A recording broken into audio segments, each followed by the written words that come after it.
ലോകയുദ്ധത്തിലേക്ക് നീങ്ങുമെന്ന് കരുതിയ Israel Iran സംഘർഷം 12 ദിവസമാണ് നീണ്ടുനിന്നത്. തുടർന്ന് US-ന്റെ ഇടപെടലിൽ വെടിനിർത്തൽ നിലവിൽ വന്നു.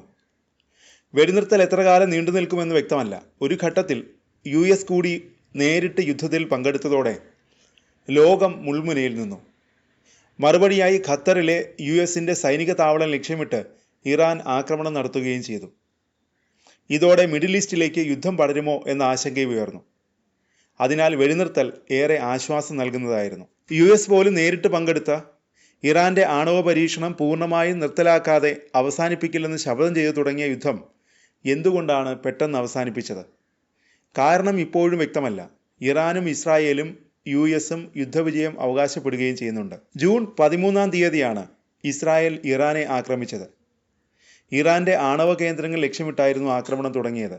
ഇറാന്റെ കൈവശം 60% സമ്പുഷ്ടീകരിച്ച 400 കിലോഗ്രാമിലധികം യുറേനിയം ഉണ്ടെന്ന് അന്താരാഷ്ട്ര ആണവോർജ ഏജൻസി റിപ്പോർട്ട് ചെയ്തിരുന്നു.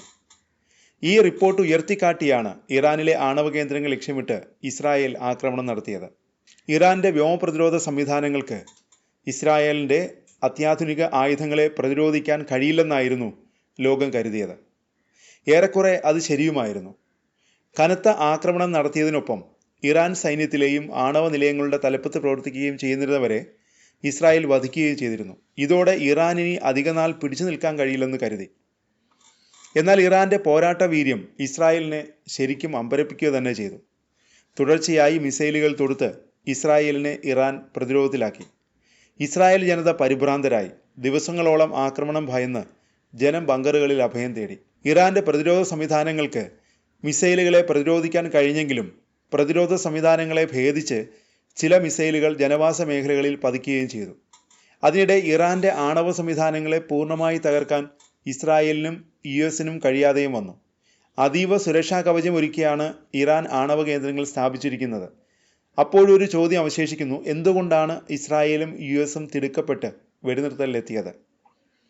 പ്രമുഖ കനേഡിയൻ അഭിഭാഷകനും പത്രപ്രവർത്തകനും മനുഷ്യാവകാശ പ്രവർത്തകനുമായ ദിമിത്രി ലാസ്കാരിസ് ഇറാൻ ഇസ്രായേൽ സംഘർഷത്തെക്കുറിച്ച് നടത്തിയ പരാമർശങ്ങൾ ശ്രദ്ധേയമാകുന്നു. പ്രമുഖ ഇറാൻ മാധ്യമം തെഹ്റാൻ ടൈംസിന് നൽകിയ പ്രത്യേക അഭിമുഖത്തിലാണ് ലാസ്കാരിസിന്റെ പരാമർശങ്ങൾ.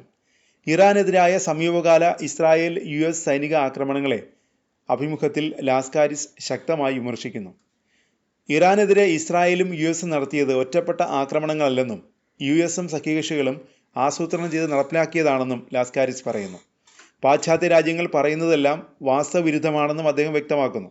ഇറാനിലെ ആണവ ശാസ്ത്രജ്ഞരെയും സിവിലിയൻ അടിസ്ഥാന സൗകര്യങ്ങളെയും ലക്ഷ്യമിട്ടുള്ള ബോംബാക്രമണങ്ങൾ യുദ്ധക്കുറ്റങ്ങളും മനുഷ്യരാശിക്കെതിരായ കുറ്റകൃത്യങ്ങളുമാണെന്ന് ലാസ്കാരിസ് വാദിക്കുന്നു. അന്താരാഷ്ട്ര ഏജൻസികളെ, പ്രത്യേകിച്ച് UN സുരക്ഷാ കൗൺസിലിനെയും IAEA-യും ലാസ്കാരിസ് വിമർശിക്കുന്നു. ഇറാനെതിരായ ആക്രമണത്തിനെതിരെ ഫലപ്രദമായി പ്രതികരിക്കുന്നതിനോ അവരുടെ നിയമബാധ്യതകൾ നടപ്പാക്കാനോ ഏജൻസികൾ പരാജയപ്പെട്ടതായും അദ്ദേഹം തുറന്നടിച്ചു.